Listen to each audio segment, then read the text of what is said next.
It's time. It's Wise Women's Wednesday. Where are all those wise women? I am looking for you. Let me find you. Hello, Sarah. Happy Wise Women's Wednesday to you. Hi, Denise. We're watching everybody come on in. Takes a minute. You know how Facebook is. It's just slowly, step by step. Hi, Martha.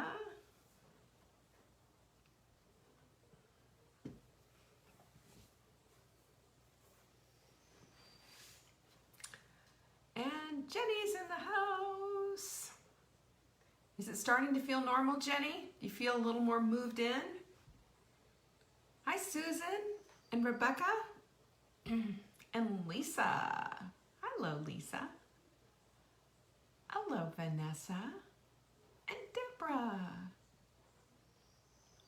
Pinky's up. There she is. Happy Wednesday. Hi, Shara, Catherine, Virgie. Hello. Kershaw, South Carolina. I know it. I've been there somehow. Hello, Tammy. Joanne is in the house too. Hi, Yolanda. I'm good. How are you? Good to see you. I love seeing you guys come on in. Who else is here? We might just go ahead and get started. How do you like that business? So today is, of course, Wednesday. It's Wise Women's Wednesday. Not really. Ian and the kids are working on the house while I work. Yay! Get that family to work. I love it. Hi, Monica. Good to see you.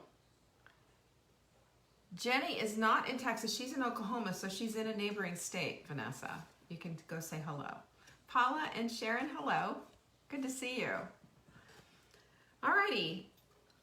So today is Wise Women's Wednesday, and you know what we like to do on Wise Women's Wednesdays. We like to talk about things that make us wise.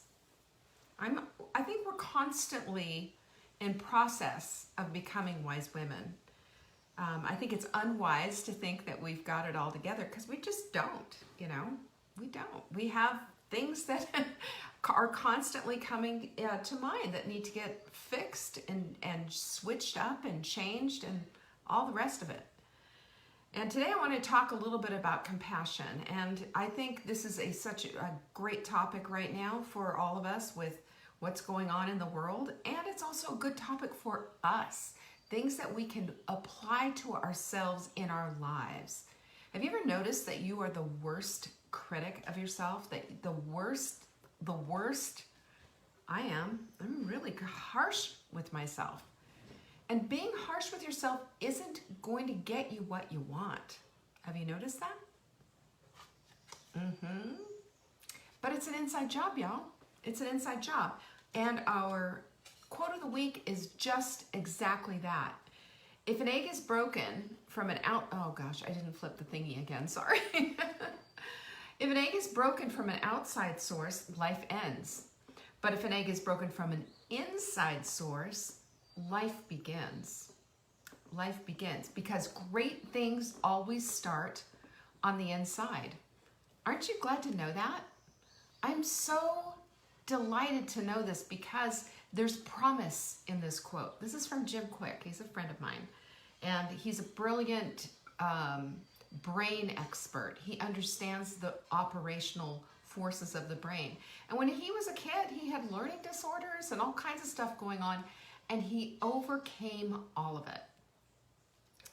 And developing your brain is part of the whole thing. And developing our brains, part of that is developing our heart and soul. I call it the beautiful self. We've talked about that before. Our beautiful self encompasses all the things in us that are beautiful.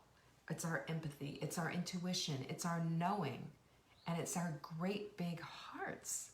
The ones that feel for other people, the ones that grow and expand to fill the space. We have beautiful selves, and it needs nurturing. It needs coddling and loving, and deservedly so. This is how we become better.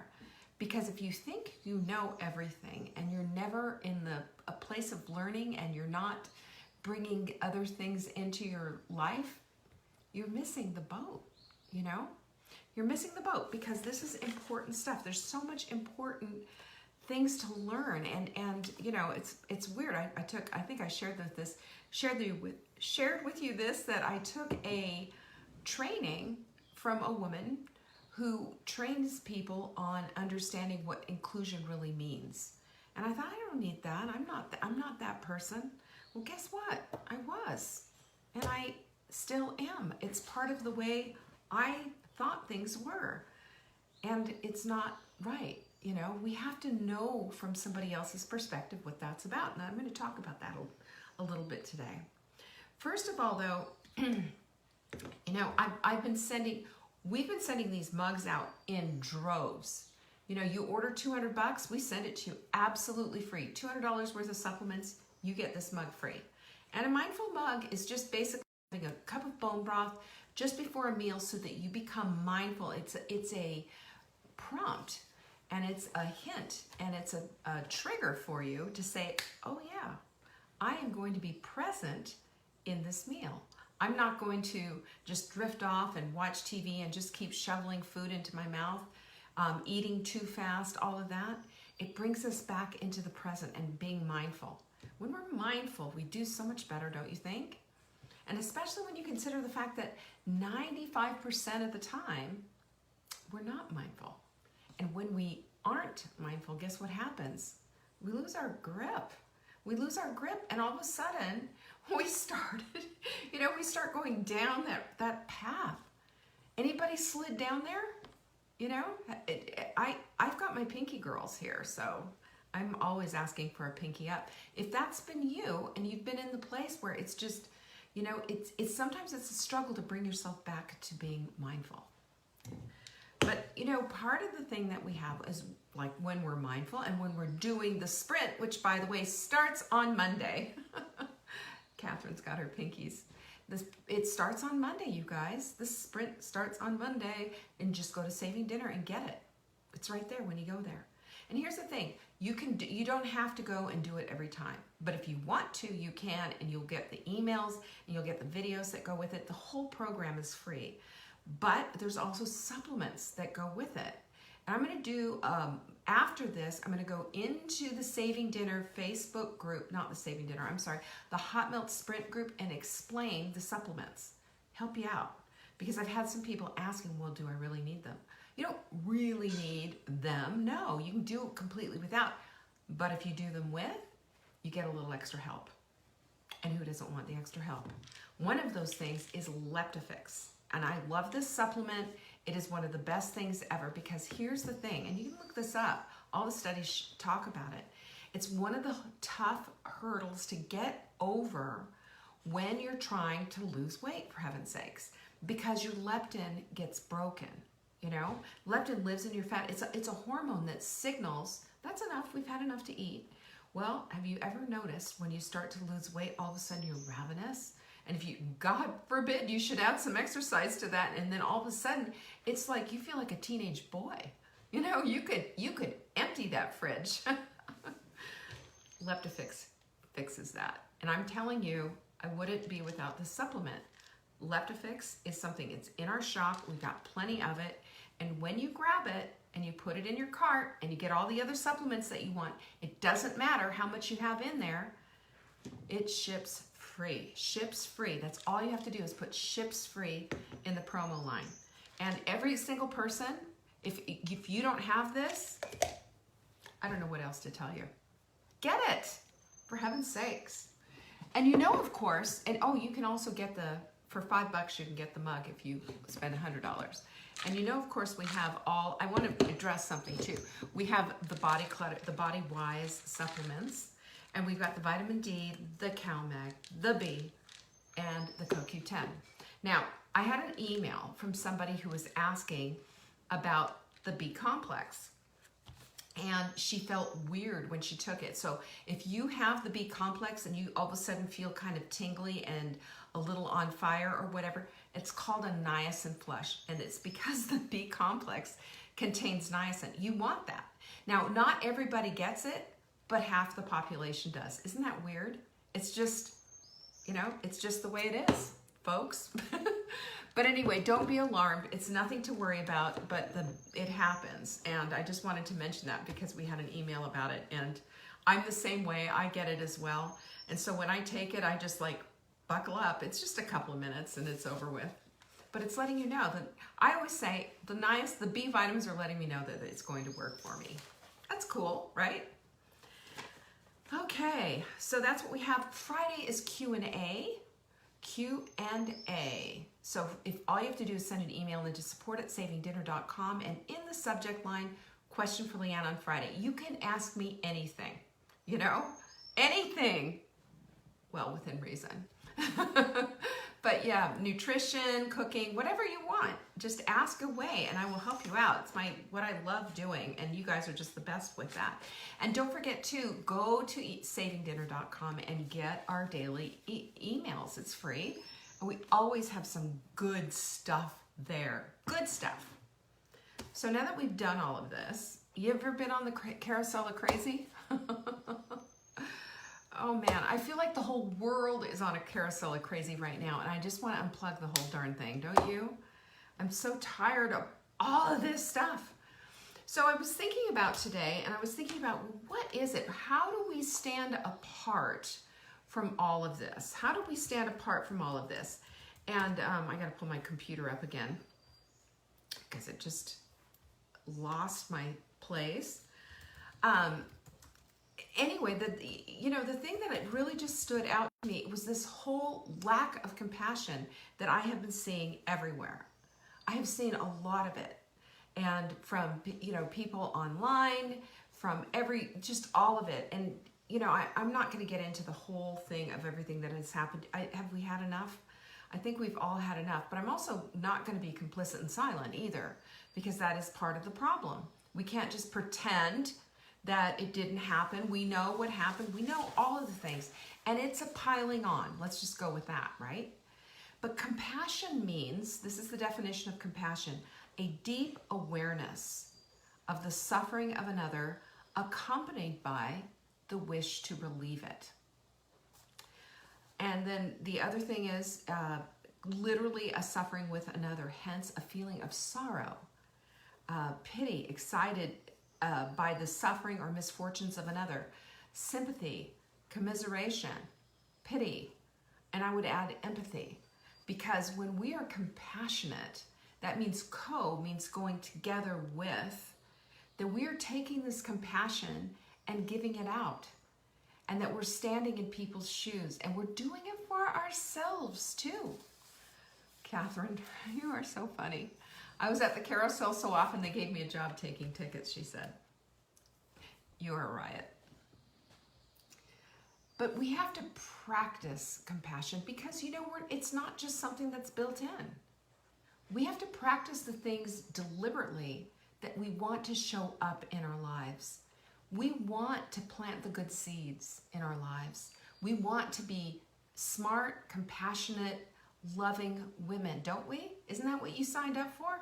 That's why I'm here. That's what I wrote as one of my purposes, that I want to bring people in. I don't want to repel them. I don't want to keep them away. I want to bring them in. I want them to feel welcome. I feel like one of my gifts from God is the gift of hospitality. I want people to feel welcome. And when I have people over for dinner or have people over in my home, I am delighted that they show up and that they're there. It's why I want people to come to Bloom, because I want to have you in my home. Full Bloom happens in September, by the way. I want to have you in my home because that's part of the whole thing. I have a meet and greet, and I have people in my home, and I love it because I can see them light up. I can see that what I'm doing it's a ministry of the soul. And we all have that gift. We all have that ability. And it's just a matter of stirring our beautiful selves and bringing it all out. We don't need to be tied up with the worries and the weights and the woes of this world as much as we need to be at service and in service for the people who are in our world, being more inclusive, being more loving, being more beautiful, and being more welcoming. And we can do that at any time that we want to, at any moment. But it starts with yourself.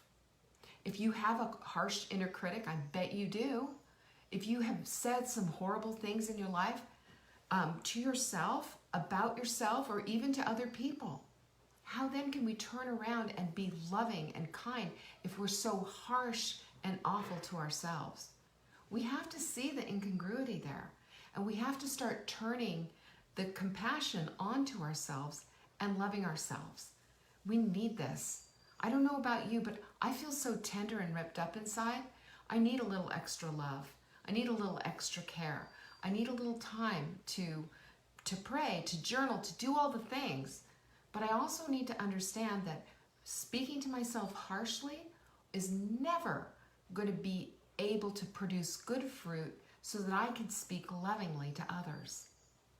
Connect those dots.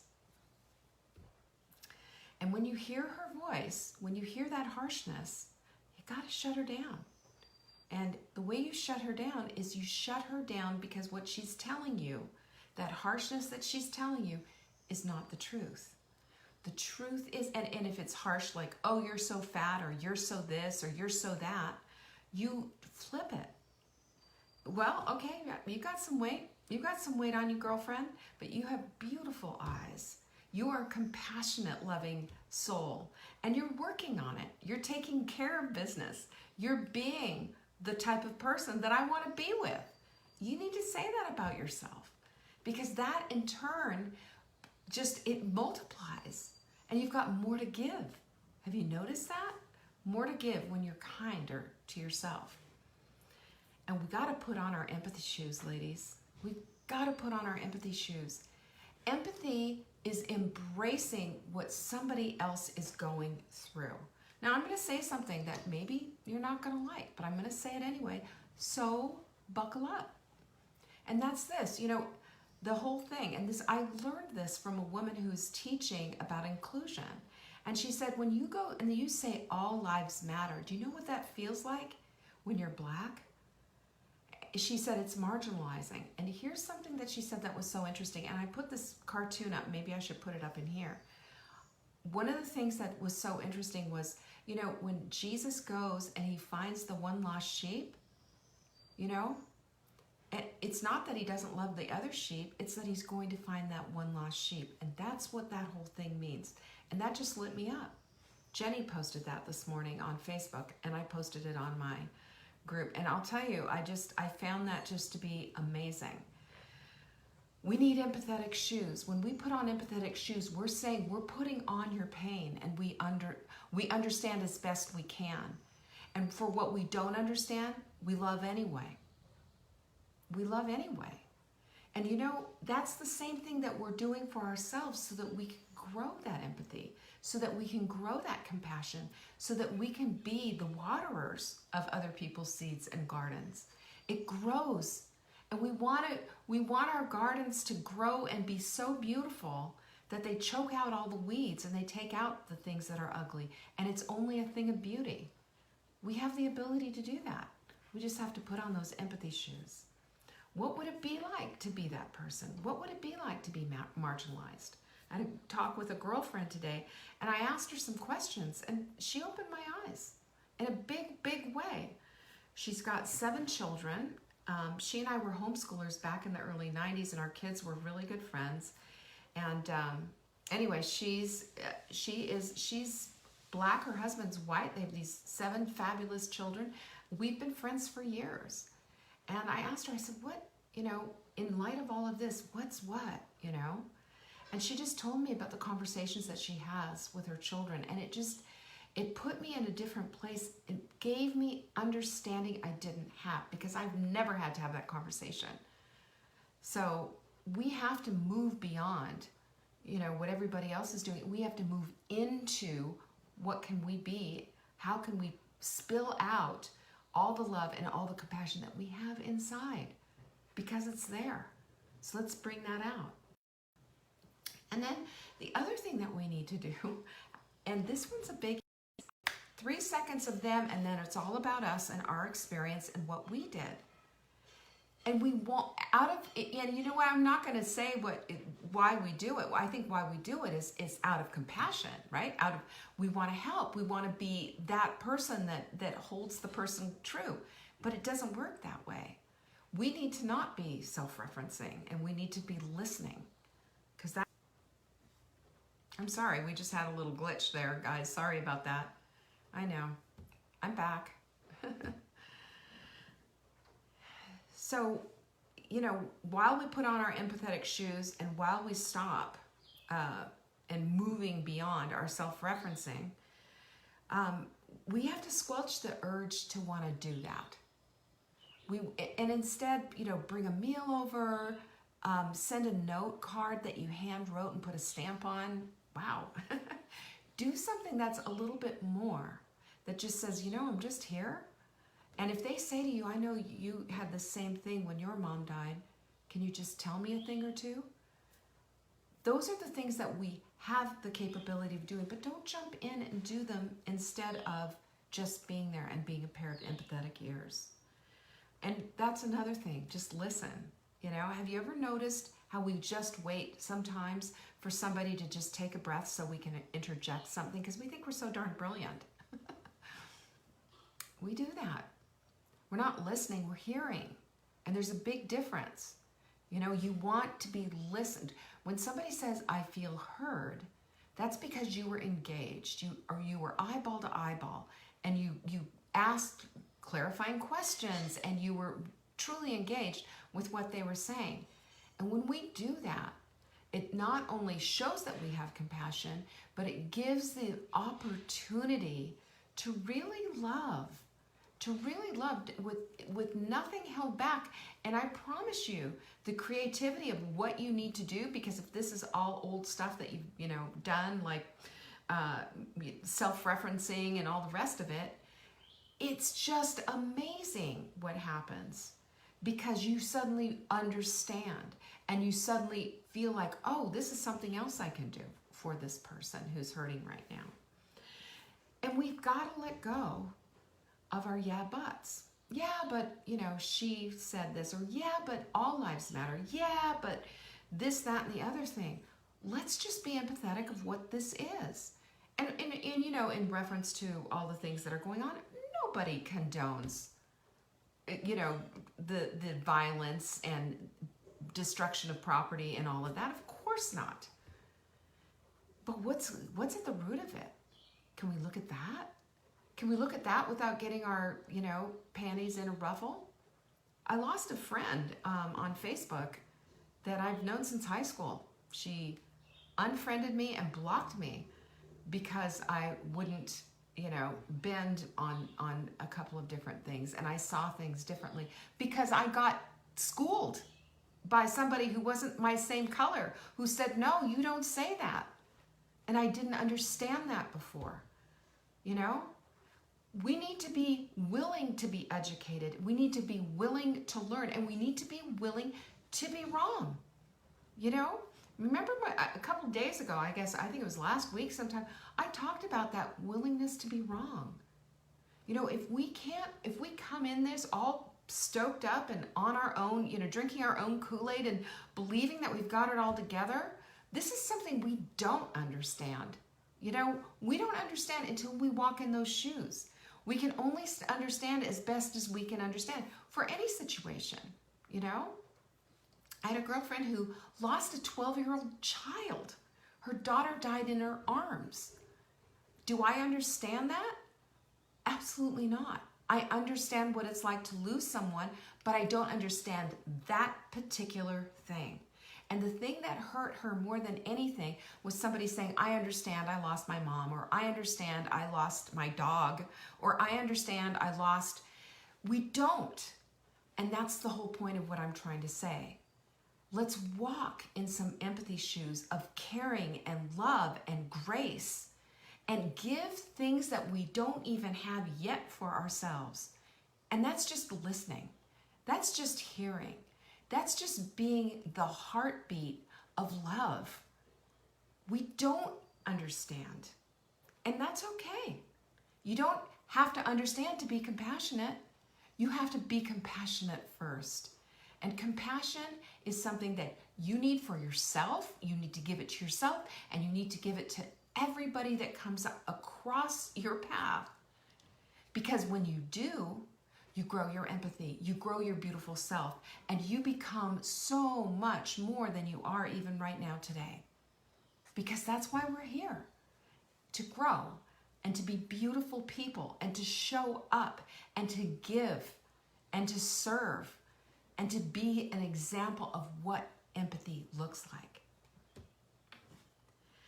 And you know, when we're in all of this, you might have some trauma that comes up.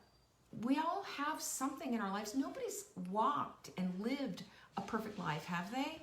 Nobody's had the little rosy, perfect childhood with nothing ever going wrong. I'm sure there's some people out there who've had a lot of, had it a little bit easier.